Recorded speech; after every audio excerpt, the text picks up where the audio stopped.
오늘 갈라디아서 10번째 갈라디아서 5장 16절로 26절 말씀을 함께 읽었습니다. 오늘 말씀의 제목을 성령 충만의 자가 테스트라는 제목으로 은혜를 나누겠습니다. 갈라디아 성경 5장 두 번째 시간으로 말씀하는 것은 여러분이나 나나 성령으로 채워지면은 우리 안에 변화가 일어나는 거죠.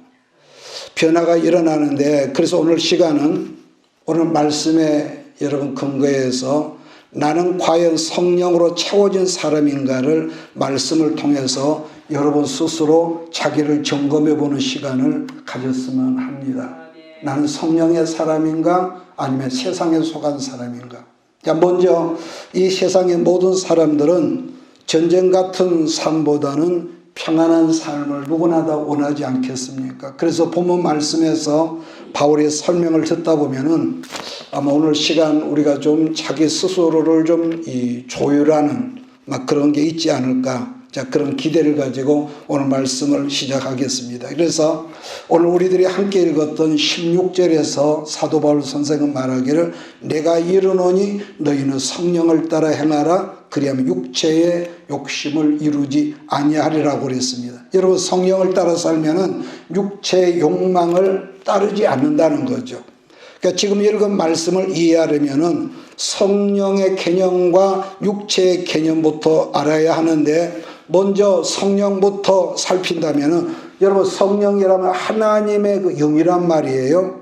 그 하나님의 그 거룩하신 영, 성령은 구약 시대는 사람들이 만든 구조물 안에 거하셨기 때문에 건물 혹은 장막, 여러분 그 성전이라고 그랬지만은, 그러나 예수 그리스도 십자가 그 대속의 그 사건 이후에는 성령이 계신 곳이 여러분 달라져 버렸죠.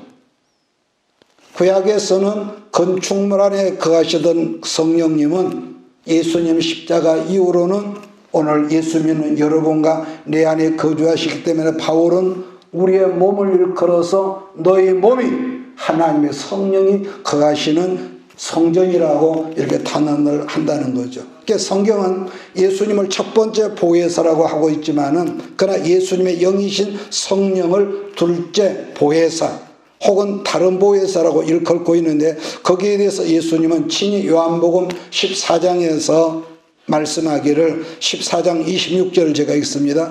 보혜사 곧 아버지께서 내 이름으로 보내실 성령, 그가 너희에게 모든 것을 가르치시고 내가 너희에게 말한 모든 것을 생각나게 한다는 것이요.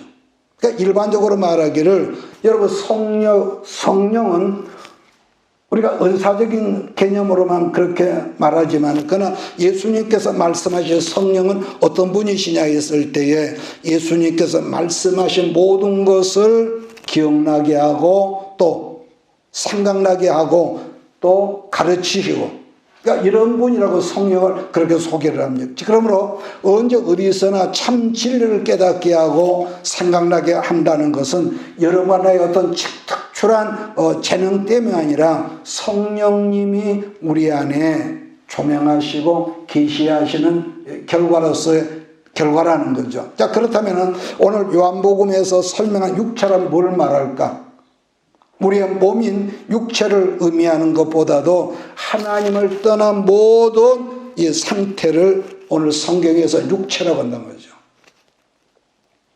자, 그런가 하면 창세기 6장 말씀을 참고하면은 이런 말씀이 있거든요. 창세기 6장 3절에 여호와께서 가라사대 나의 신이 영원히 사람과 함께하지 아니하리니 이는 그들이 육체가 됨이라고 그랬습니다.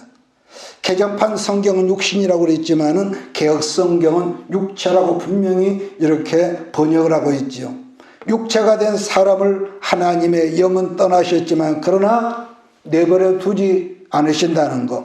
그래서 성경에서 다시 한번 성령을 사람에게 보내주시는 약속이 여러 군데 있지만은 그 중에서 한 곳만을 골라서 본다면 대표적으로 요엘서 2장 8절 말씀인데, 그 후에 요엘서 2장 28절인가요? 그 후에 내가 내 신을 만민에게 부어주리니 너희 자녀들이 장래 일을 말할 것이며 너희 늙은이는 꿈을 꾸며 너희 젊은이는 환상을 볼 것이며 라고 했는데, 과연 신약에서는요, 구약에서 말씀하셨던 그 영, 하나님의 영인 성령께서 실제로 각 사람에게 오셨음을 보여주고 있는 성경이 사도행전 언제입니까? 오순절 여러분 이맘의 사건이었단 말이에요. 그러니까 성경에서 성령이 사람에게 부어주시는 말씀은 두 번이 있었는데, 첫 번째는 창세기 2장이었죠. 창세기 2장 7절 보면은 하나님께서 사람을 만드셨습니다.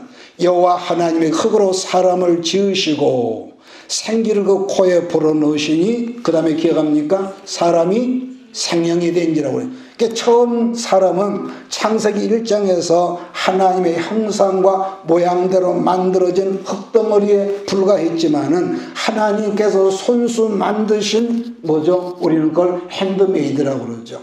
그 흙덩어리에 불과한 하나님의 작품 속에 하나님의 호흡인 숨을 불어넣으셨더니, 그때부터 흙덩어리였던 사람을 성경에서 뭐라고 일컬으느냐? 생명이 되니라, 이렇게 말씀을 하고 있죠. 그랬던 이 생명의 사람이 이 선악과 사랑, 이 선악과 사건, 금단의 열매를 이렇게 범함으로 말미암아 죄악이 사람 안에 들어오니까 생명이었던 이 사람이 다시 원래 모양의 흙덩어리 모양의 육체가 되어버렸다고 성경 그렇게 말하거든요. 그랬었는데 요엘 선지의 입을 통해서 말씀하기를 하나님의 성령이 부어주시마 약속하셨다는 거예요. 그러니까 요한복음 여러분 20장을 한번 찾아보겠습니다. 요한복음 20장.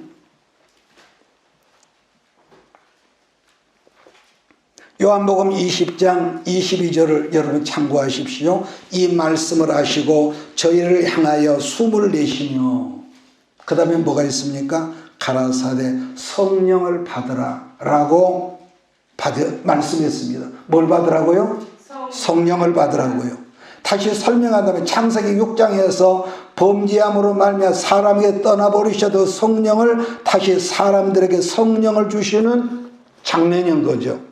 그러니까 요한복음에서 성자 예수님이 여기서 우리말로는 숨을 내쉬었다고 이렇게 표현했지만은, 이 말은 창세기 2장 7절에서 여호와 하나님의 흙으로 사람을 지으시고 생기를 그 코에 불어넣으시니 사람이 생명이 되니라, 같은 의미인 거죠. 자, 그랬었는데 지금 요한복음 20장에서 예수님은 저희를 향하여 숨을 내쉬며 라고 한 것은 재창조를 말씀하신 것이죠. 구약에서는 하나님께서 특별하게 당신께서 엄선하신 사람 누굽니까? 삼직이죠. 왕, 제사장, 선지자. 이 사람들에게만 특별히 구별지어서 성령을 부어주셨지만은, 그러나 문제는 구약에 오셨던 성령은 사람들에게 영원히 함께 하시지 않았고, 오직 하나님에 의해서 필요에 의해서만 성령이 그 사역자에게 임함이 있었지만, 그러나 예수님의 십자가 이후로는 첫째 뭡니까? 이 구약에서 이 요구한 모든 율법의 제사를 예수님께서 십자가에서 이루셨기 때문에 십자가 이후로는 영원히 너희와 내가 함께 함하고 약속을 여러분 하셨지 않습니까? 그렇다면 그 이유나 목적이 뭐냐면, 간단히 설명한다면은 여러분과 나로 하여금 증인된 삶을 살게 하려고 성령을 그 사람의 그릇에 따라서, 그 사람의 심령에 이 헛된 어둠을 제거한 이 어떤 그것에 따라서 하나님께 성령을 부어주셨던 거죠. 자, 그 말씀이 사도행전 1장 8절인데요. 사도행전 1장 8절 보면은 오직 성령이 너희에게 임하시면 너희가 권능을 받고 예루살렘과 온 유대와 사마리아 땅끝까지 이르러 내 증인이 되리라 라고 말씀하셨습니다.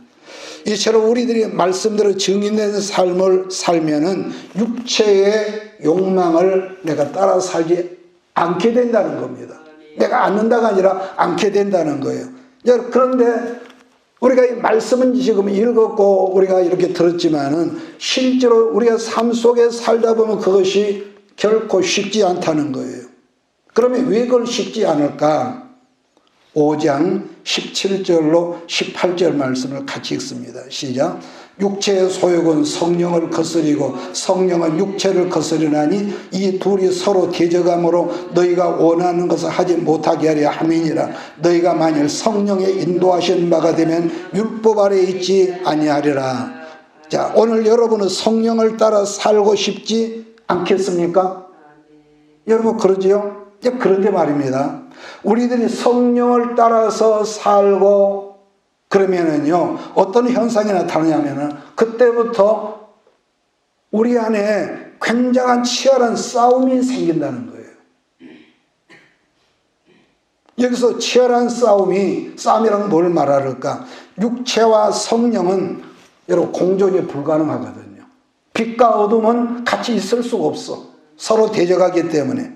그런데 우리가 솔직히 육체라는 것은 하나님 없이 살고자 하는 육체라고 하는 것은 우리 엄마 몸에서 태어날 그때부터 이게 있단 말이에요. 그러니까 우리는 그냥 이 표면적으로 저 조그만한 게 저게 뭐가 들어서 저러지 그러면 아니에요. 그것은 조상으로부터 내려오는 게 우리 종자 자체가 DNA가 아담의 후손이기 때문에 우리가 볼 때는 아무리 천진난만하지만은 그 속에는 원죄의 그 인간의 본능이 이 벌레처럼 꿈들거린다는 거죠. 자, 그러다 보니까 누구든지 육체의 생각으로 살면은 너무나도 편하다는 장점이 있어. 육체로 살면. 그런데 그 내 마음대로 내가 주인되고 내 마음대로 살던 사람이 어느 날부터 말씀 안에서 하나님의 여신 성령을 따라 살면서부터는 어떤 현상이 생기냐. 이상하게 내 안에 불편함이 있어. 부딪히고 거역하고 싶고 반항하고 싶고요. 예를 들면은 우리가 부부싸움을 하면은 이유 불문하고 서로 행복해집니까? 불편하죠. 내가 저 남자를 사랑하고 저 여자를 안 사랑한 건 아닌데 서로 부딪히고 보면은 불편해. 너무 불편한 거예요. 그러니까 성령은 거룩하신 하나님의 영인데도 분명하게 내가 말씀대로 살고 성령으로 따라 살면은 이상하게 내 안에서 갈등이 일어난다는 거예요. 예를 들어서 볼까요? 다른 것은 다 두고라도 우리가 새벽 기도 하나만 보더라도요, 우리가 육체의 소욕을 이기지 않고는 새벽에 일어나서 기도 못합니다. 그러므로 여러분 어느 날 하루만 그 싸움이 있는 게 아니라 말씀을 따라 사고 성령으로 따라 살려면 할수록 그런 불편한 싸움이 내 안에서 쉽게 몰아갈까요? 이삭하고 아브라함은 분명히 한 사람의 아들이지만은 이스마엘은 육에 속한 사람이고 이삭은 영의 사람이란 말이에요. 그러니까 이삭이 이스마엘보다 훨씬 크기까지는 계속 육의 사람인 이스마엘에 의해서 억압을 당한다는 거예요. 자, 이 말이 이해가 됩니까? 영이 육을 이겨야 하는데 약해. 그러다 보니 자꾸 이스마엘에 의해서 자꾸 억압을 당한다. 그렇게 제가 한번 생각을 해보겠습니다. 그게 불편한 거예요. 여기 사람이. 그래서 그 싸움을 이겨내기 위해서라면은 우리가 평소에 훈련이 있어야 하고 또 분명한 결단과 준비가 필요한데 가장 여러분 쉬운 예로는요. 우선 우리가 새벽 기도 시간이나 주일날 예배 시간 나가서 꾸벅꾸벅 여러분 조는 거 이거 기억하시죠? 졸지 않으려면은 무조건 토요일날 저녁에는요 일찍 자는 것을 원칙으로 해야 합니다. 제 말 동의하시겠습니까? 저녁에 별일 하고 12시까지 동해물과 마르도록 그렇게 하고 나서 매일 주일이야. 여러분 그건 헌신자의 자세가 아닙니다. 내가 내 약점을 알고 내 단점을 안다면은 미리 준비하고 미리 결단하고 내가 이래서는 안 되지. 만약에 오늘 아주 여러분들이 어떤 중요한 어떤 어른을 여러분 만나려는데 그분 앞에서 내가 졸고 있다는데 그 어른이 지금 말씀하고 있는데 개슴치레한 눈을 뜨고 상대를 주시한다면은 그분과의 관계가 어떻게 될까요? 여러분 그러잖아요. 그래서 늘 예배는 몸만 오는 것이 아니라 온 정성을 다해서, 그래서 우리가 똑같은 10,000원짜리 헌금을 하더라도 정말로 우리가 정성껏 기도하고 조금 뭐 깨끗한 거 준비하고요. 또 어떤 이는 또 이렇게 생각하는 사람이 있을 거야. 아이고 목사님 그래도 졸든 어쩌든 예배 자리에 나와 있는 것마다 얼마입니까?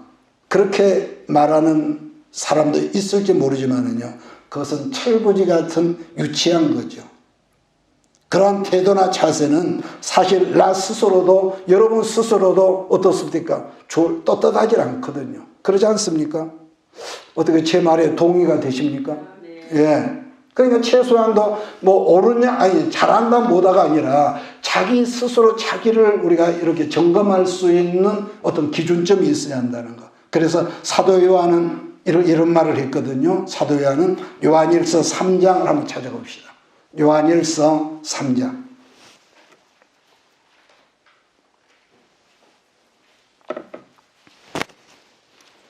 요한일서 3장 21절로 22절입니다. 같이 읽습니다.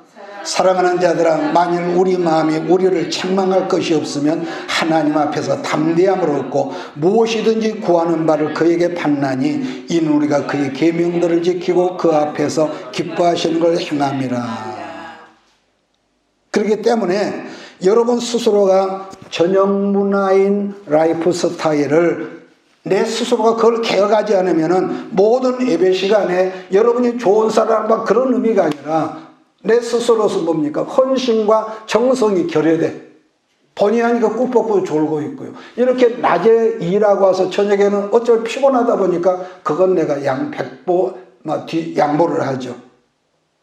여러분 반복하지만은 나 스스로 내 생활 문화인 그런 라이프 스타일이 개혁되지 않으면 최소 어떤 문제에서만큼은 뭐라 할까요? 무감각. 다르게는 그 문제는 그런 문제가 계속 커지다 보면은요, 그 문제에 대해서 뭐 나만 그런가 그러면서 화인 맞은 심령이 될 수 있다는 거예요.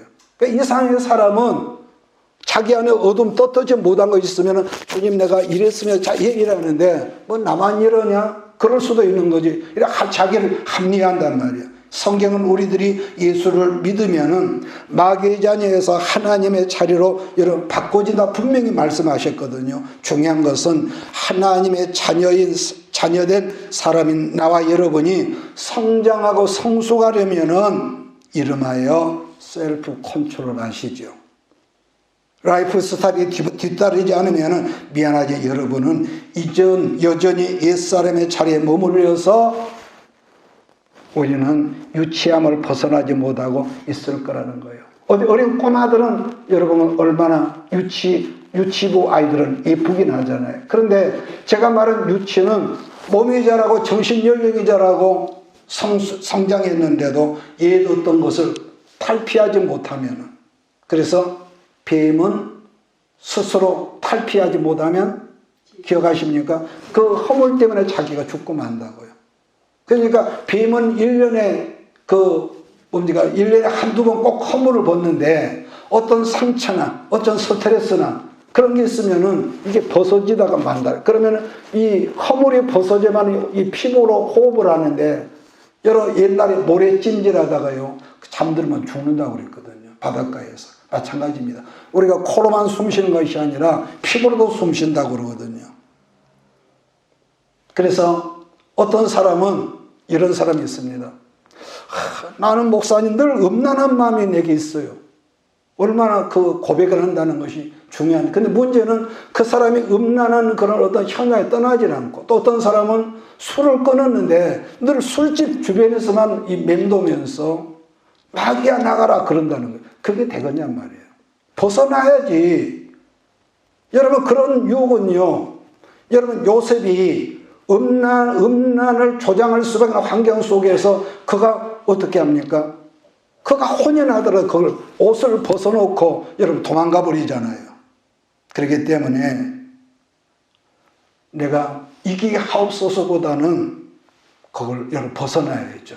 탈피를 해야죠. 잊지 마십시오. 그래서 나 스스로 육신이 좋아하는 일을 절제하고 그 밖에 여러 가지 육체가 좋아하고 원하는 일을 내 스스로가 포기해야만이 성령님의 인도가 여러분에게 가능함을 믿으시기를 바랍니다. 그래서 오늘 요한일서 3장 20일 사랑하는 자들아, 만일 우리 마음이 우리를 책망할 것이 없으면 하나님 앞에 담대함을 가지고 무엇이든지 구하는 바를 얻는다고. 내가 내 양심을 들여다보면 이건 떳떳지 못해. 그러면 그게 걸림이 돼가지고 기도가 상달이 안 된다는 거죠.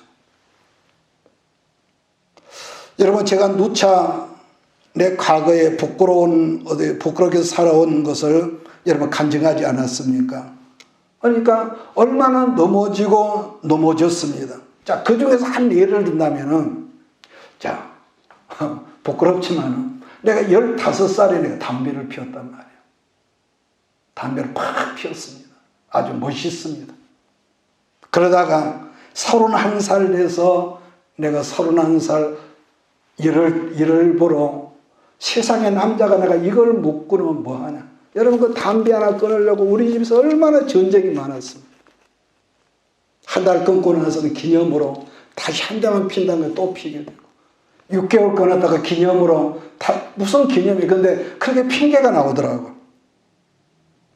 그러니까 그동안 수없이 금년을 내가 공헌을 하고 다짐을 하고 맹세를 했지만은 어느 날 또다시 담배를 가지고 군부를 떼고 있더라는 거예요. 군부이 뭔 줄 아세요? 군부를 떼고 있어. 자, 그러기에 그게 한 일이지만은 나 스스로를 보면은, 자, 그런 어떤 심리 구조였기 때문에 남들보다 더 험하고 깊숙한 그런 광야를 걸을 수밖에 없는 성향이, 내가 좋고 나쁘고를 떠나서 그런 나쁜 성향, 내가 끊어버리지만 절제하지 못한 성향 때문에 그 긴 광야를 내가 걸어와. 그때는 내가 핑계가 많았지. 그런데 지금 와서 말씀해 보니까 그래서 내가 그랬었군요. 이렇게 말하죠. 그러나 지금은 그야말로 은혜 가운데서 내가 살고 있지만은 지금의 내가 있는 것은요, 그나마 뭡니까? 내가 환경이 어떻든 간에 기도 생활을 꾸준히 하고, 또 늘 말씀 묵상하고, 말씀 연구하고, 이런 것 때문에 오늘 환경적으로 보면은요, 세상적으로, 인간적으로, 수평적으로 보면은 기가 막힌 게 한두 가지가 아니죠. 그런데도 이 어떤 이런 모든 걸 이겨내는 것은 내가 이겨야겠다가 아니라 오로지 다른 게 아니라 기도하, 말씀. 그래서 디모데 전서 4장 5절에 뭐라고요? 말씀과 기도로 거룩해지. 이거 여러분, 사람은요, 우리가 뭐 공부를 얼마나 많이 했다, 이건 그건 헛소리입니다. 오로지 하나님 말씀과 기도 외에는요, 우리가 하나님께 나갈 수 있는, 예수를 닮은 길이 없어요. 자, 그런데도 부끄럽게도 내 속에서 가끔 술 취한 사람처럼 갈등이 막 일어나고 그러거든요. 그런 못난 내 속사람이 어떤 것을 다른 누가 보는 것이 아니라 내가 나를 본단 말이에요. 그런 점에서 어떤 사람들 보기에는요, 말씀 묵상과 부르짖는 기도 생활이 아무것도 아니게 여겨질 수 있겠지만, 사실은 여러분은 그 보통 새벽에 나와서 2시간 동안 그렇게 가까이 막 계속 방언을 합니다. 계속 방언을 해요. 그러니까 하고 보면은 아주 노역이고 힘든 노동이거든요. 왜냐하면은 그런 어떤 것이 아니고는 내 안에서 일어난 갈등과 어떤 거 아주 고약스러운 그런 것을요, 이겨내는 그 싸움이 안 되기 때문에 지잖아요. 그래서 내 약점을 내가 아니까. 그래서 그 과정을 기도로서 극복하고 통과하고 나면은 나만이 느껴지는 어떤 영적인 기쁨이 있는 걸 내가 알기 때문에 또다시 말씀 앞에 있고 또다시 기도의 자리에 있더라는 거죠. 자, 그 다음으로 19절부터 21절까지는 육체로 사는 삶의 결과를 말씀하고 있는 본문인데, 자, 전체가 해보면은 15가지 종목이 등장하지만 오늘은 그걸 크게 2가지로 분류를 하겠습니다. 그 첫 번째가 하나님께 은혜를 주셨던 뭡니까? 성적인 것. 이 성적인 것은 분명히 하나님의 은혜란 말이에요. 이게 성적인 문제인데, 근데 이게 육체의 욕심으로 말미암아 더러워지고 타락함으로 이 말하고 있는데 19절 육체에 이르는 분명하니 곧 음행과 더러운 것과 호색이라고 그랬습니다. 여러분 성경은 부부관계를 벗어난 모든 성적인 행위를 뭐라고 그러냐? 이것은 죄악이라고 규정을 하고 있다는 거예요. 근데 요즘 뭐죠? 사랑이라는 걸로 미화시키고 또 순수하단 말로 그걸 포장을 하지만은 이유 불문하고 부부관계가 아닌 여러분 타인과의 성관계는 하나님 앞에 죄라는 걸 잊지 마십시오. 제 말을 이해하십니까? 그건 죄예요. 그런데 오늘날 모든 음란의 그걸 보면은요, 미디어나 어떤 그런 드라마, 유튜브 보십시오. 그런 더럽고 야비하고 추잡한 음란이 들어있지 않은 거 소재가 되지를 않아. 여러분 연속곡도 그러거든요. 꼭 분란이 음란이 들어가야만이 뭐가 되고요. 그래서 오늘날 음란의 시대를 소돔과 고모라에 보다 더 보면은요, 더하면 덜했지 덜하지는 않는다고 이렇게 보는 것이죠. TV 연속곡이 아까 말했지만 유튜브 같은 그런 미디어를 통해서 음란함을 보면은요, 누구나 육체적인 충동을 요즘에는 모든 아이들이 그걸 보기 때문에 핸드폰 같은 거 이걸 자꾸 누가 시키겠습니까마는 그걸 보다 보면은 처음에는 신기하고 두근두근하고 그러겠지만은요, 육체적인 충동을 막 일으키거든요. 충동을 일으켜. 왜냐? 왜 그게 나빠서? 아니지요. 모든 사람은요, 남녀노소 누구라도 인간적인 본능이 있거든요. 맞습니까? 본능이 있어요. 그러면 그 충동을 아이들이 어른이고 남자가 여자가 누구든지 지속적으로 계속 그걸 받게 되면은 남녀 막론하고 반드시 도덕적인 타락이 어느 순간에 일어난다는 거예요. 어느 순간부터. 그와 같은 음행과 더러움이 반복되면은 그 다음은 자연스럽게 해서 호색, 즉 방탕한 그런 삶을 어렸을 때 따른다는 말씀인데, 여러분 우리가 육체의 욕심을 따라 살면은 그 첫 번째가 이처럼 도덕적 타락인데, 오늘날은 껄핏하면 이혼을 하는 것이 여러분 유행처럼 그러잖아요. 성경에서 연변처럼 전염이 된가 봐 그런 것들. 자, 20절로 21절을 같이 봅니다. 시작. 우상 숭배와 주술과 원수 맺는 것과 분쟁과 시기와 분냉과 당짓는 것과 분열함과 이단과 투기와 술 취함과 방탕함과 또 그와 같은 것들이라 전에 너희에게 경계한 것 같이 경계하느니 이런 일을 하는 자들은 하나님 나라를 유업으로 받지 못할 것이요. 본문 성경에서 말하는 두 번째 삶이라는 것은 오로지 뭐겠습니까? 자기 중심적인 삶이죠. 본문에서 언급하는 우상 숭배와 주술은 다르게 보일 수 있겠지만 그러나 그것은 아까 말한 대로 오직 자기 중심적인 삶을 살려가면은 이게 자연스럽게 나타나는 것. 여러분 사람이 우상을 섬긴다는 것은 다른 거 놔두고 하나님 말씀대로 내가 살기 싫거든요. 여러분 선악과의 이 죄의 내용이란 것은 다른 것 하나 두고 이런 건 불순종하는 사건 아니겠습니까? 그렇기 때문에 어떻게 본다면 성령님은 우리 안에서요 말씀과 이렇게 우리가 말씀으로 말미암아 성령이 우리 안에 거하시는데 이 어른은 우리 안에서 여러분은 매 순간마다 여러분과 육체를 따라 살지 못한 엄청 이분은 우리에게 잔소리를 하세요. 제 말씀을 이해합니까? 성령은 우리 안에서 엄청 매 순간 잔소리를 하세요. 그러므로 사람들은 우리 안에서 나오는 성령의 음성 잔소리를 듣기 싫어서 아주 못 듣는 체하고 그래서 육체의 사람이 성령을 따라 살려 하면은 육체가 정말로 불편하거든요. 내 몸뚱아리, 내 인생 내가 사는데 그래서 자기 속에서 올라오는 어떤 그런 음성을 아주 이스마엘이 이삭을 짓밟는 거죠. 그렇게 한단 말이에요. 그런데도 우리가 우상을 따라 살고 세상의 풍조를 따라 살면은, 육체로 살면은 그런 것들은 전혀 내게 잔소리를 안 합니다. 그렇습니까? 안 그렇습니까? 절대로 귀신의 역사는 우리에게 잔소리하는 법이 없습니다. 아니, 내게 잔소리를 안 할 뿐더러 한 거는 내가 그것들을 스스로 조종을 하죠.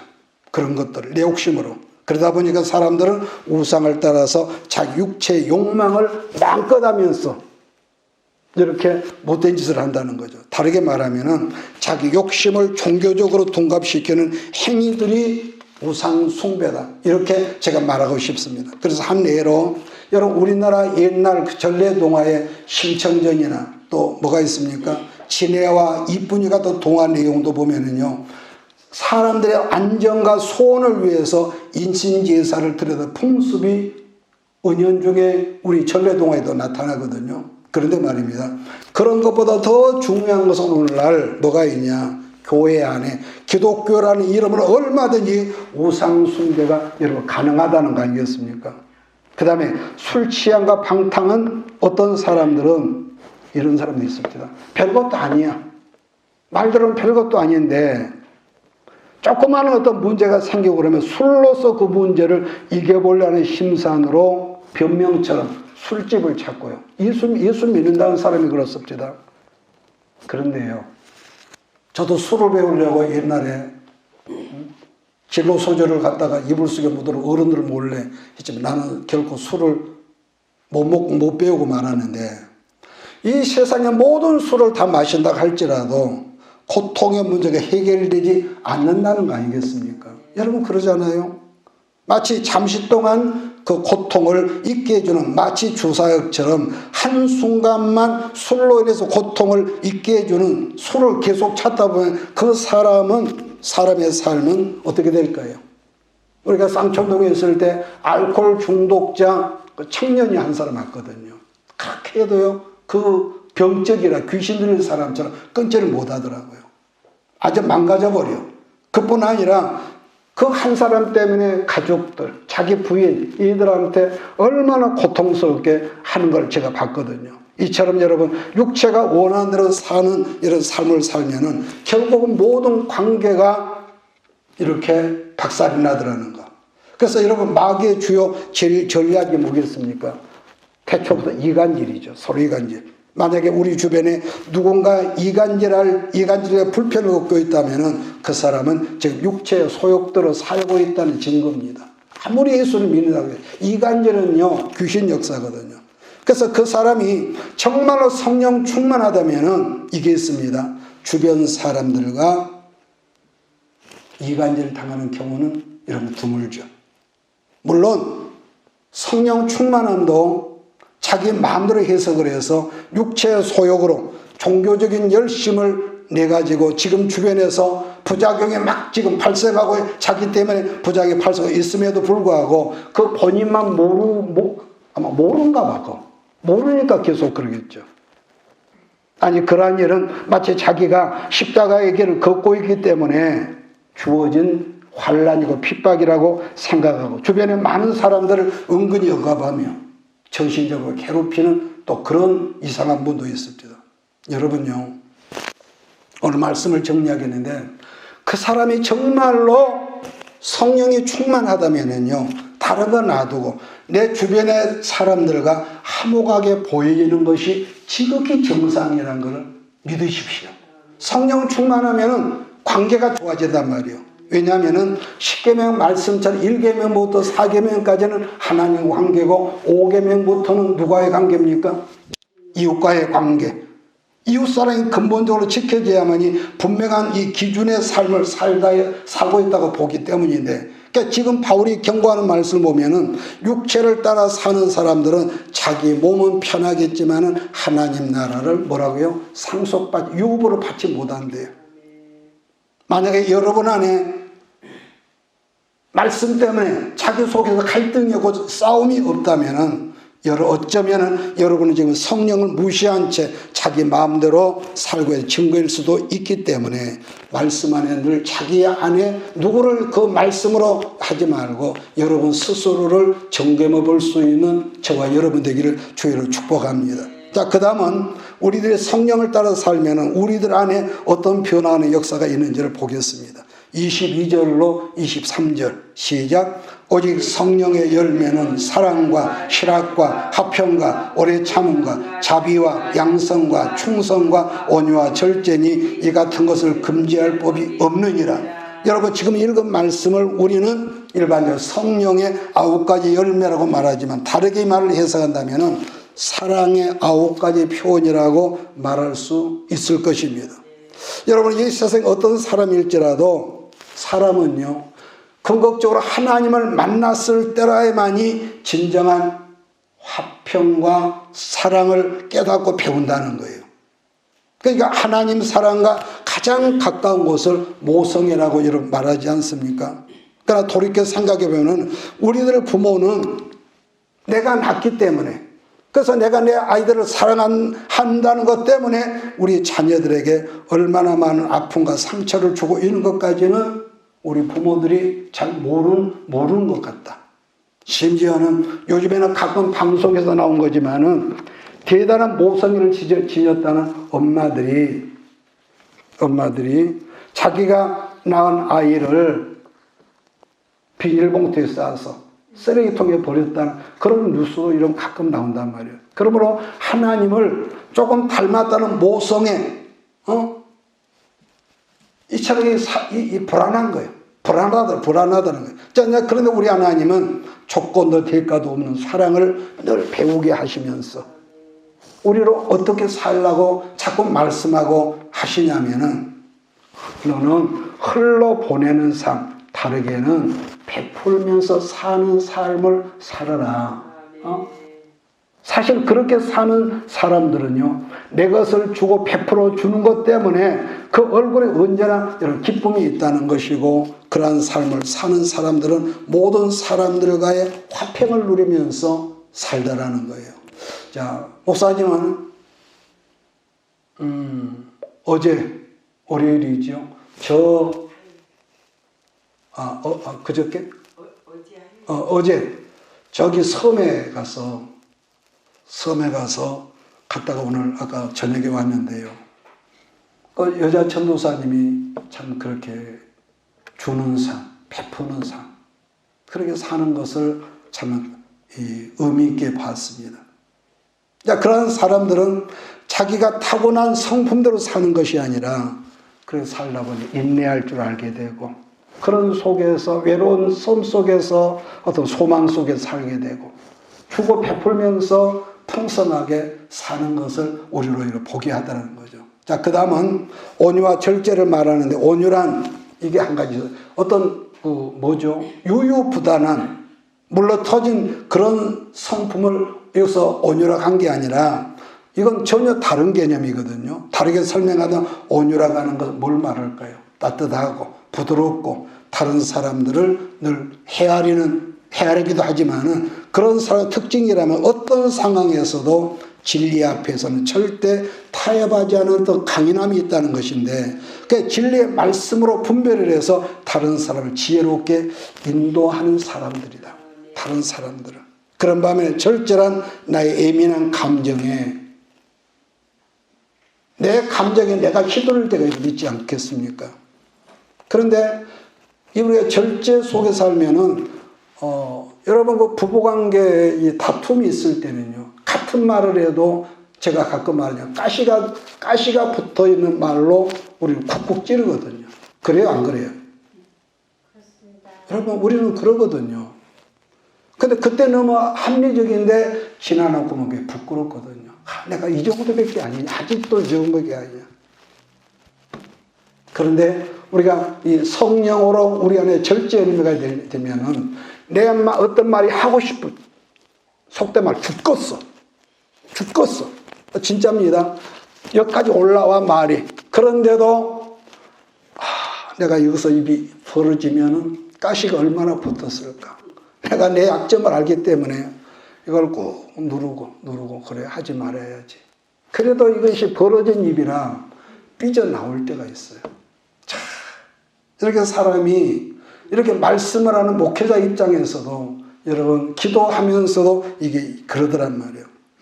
그래서 바울은 말하기를 이러한 것을 막을 법이 없는 것인데, 여러분 이 말은 누구나 성령을 따라서 우리가 살면은, 그래서 온유와 절제의 열매를 성령으로 자연스럽게 맺게 된다는 것을 오늘 본문에서 말씀한 거죠. 마지막으로 24절로 25절을 같이 보고 정리하겠습니다. 시작.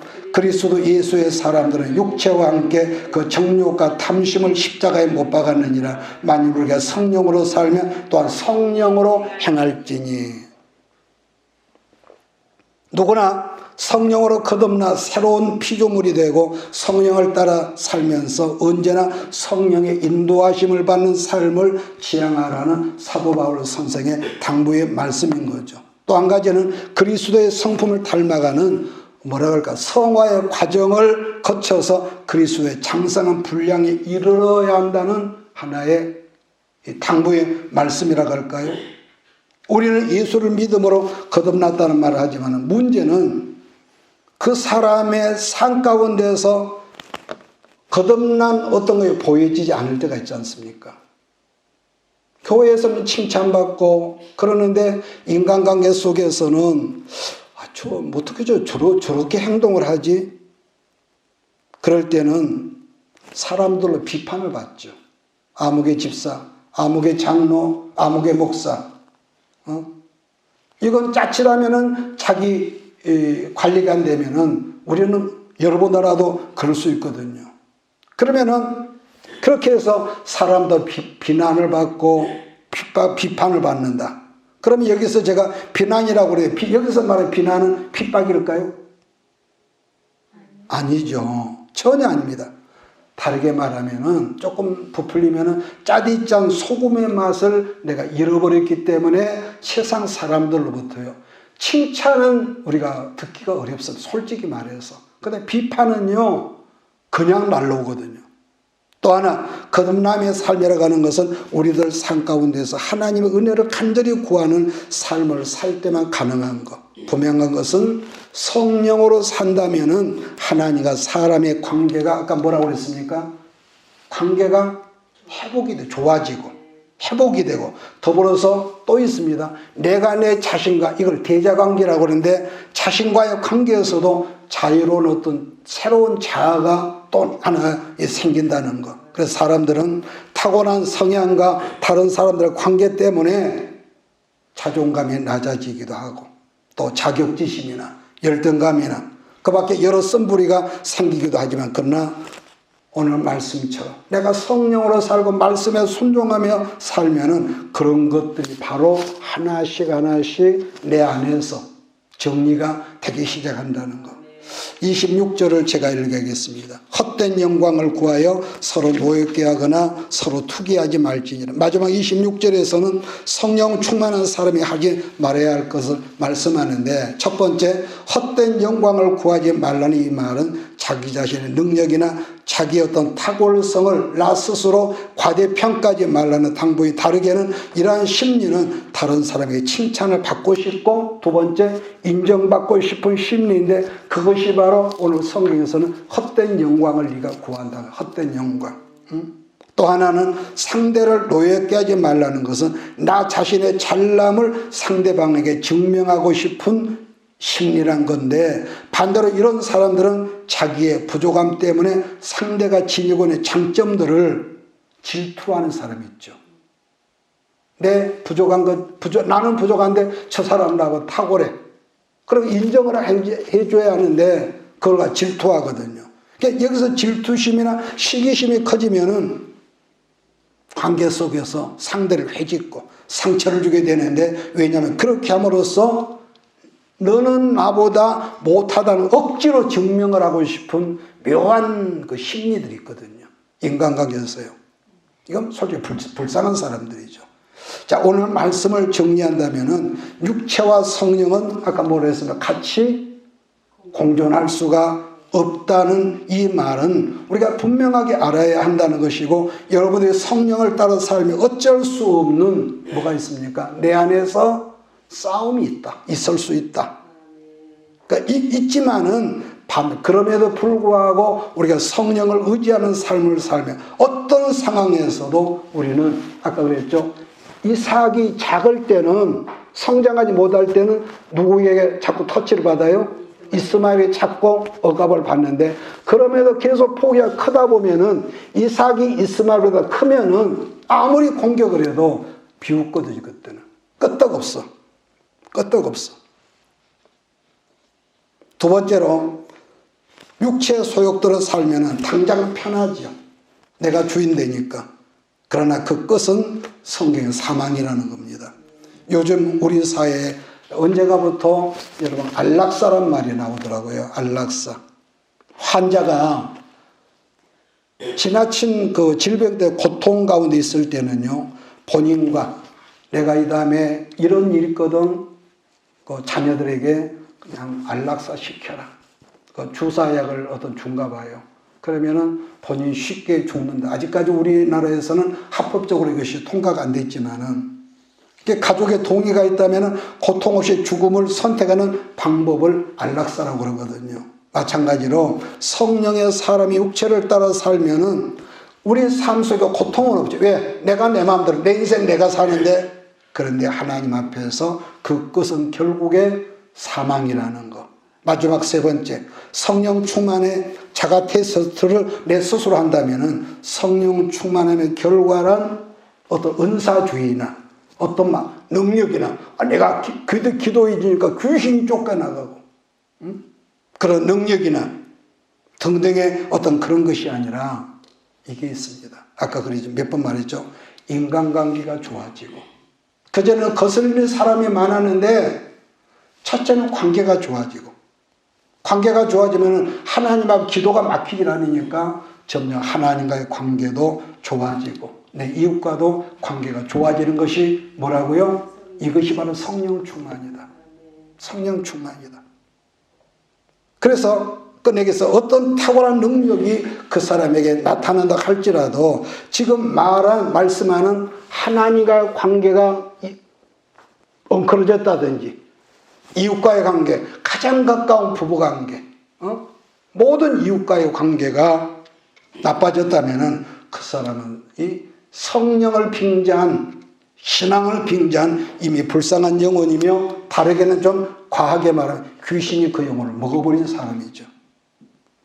지난번에 내가 말했잖아요. 어떤 여자 그 목사님이 유튜브에서 설교를 듣고 나서 이 카톡을 보내왔는데 목사님 말씀을 잘 들었는데 말씀이 능력이 없습니다. 그래서 제가 어떻게 말할 수가 없어서 내가 그렇습니까? 지적이 있어서 고맙습니다. 근데 내 곁에 있는 어떤 양반은 불편해가지고 쥐락펴락 했는데 왜냐면은 그럼에도 내가 웃어줬죠. 목사님 감사합니다. 기도해 주세요. 그랬더니 나중에 한참 있다가 목사님 언제 우리 기도원에 오세요. 제가 목사님 기도해 드릴게요. 여자분이요. 그래서 너네 감사해요 목사님. 그러니까 그분들이 말한 능력은 뭘 말할까? 뻔하잖아요. 여러분 어떤 나무라도 살아있는 나무는 그것이 비록 조금 시들기는 했을지라도 살아있으면 물을 주면은 그 나무는 살아나 소성이 되거든요. 그러나 이미 썩어있는 죽어있는 나무는요. 이 물을 주면 줄수록 여러분 그 나무는 빨리 썩습니다. 한 주간을 살 때에 여러분 말씀이 여러분을 늘 조명을 하고 또 내 스스로도 여러분 기도하십시오. 내가 결단하지 않으면은 안 된단 말이에요. 성령을 따라 살게 하소서. 그래서 내가 내 삶 속에 여러 가지 이스마엘이 아직 남아있지만은 하나님 이스마엘을 내가 제압하고 이삭의 세력이 부지런히 클 수 있도록 하나님 나를 도와주세요. 이런 결단과 이런 축복의 그릇들이 다 되시기를 예수의 이름으로 축복합니다. 기도하겠습니다. 이것이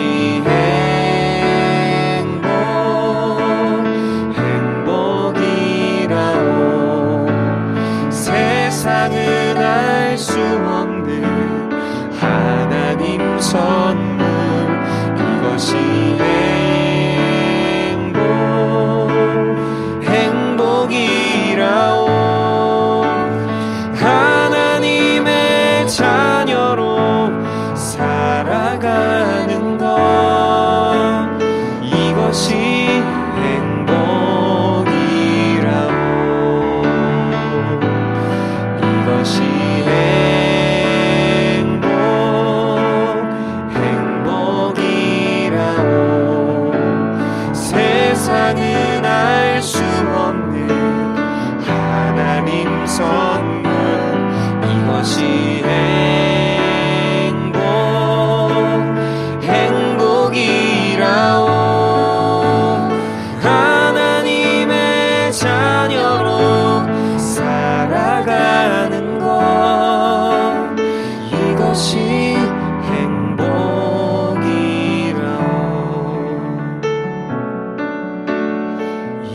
것이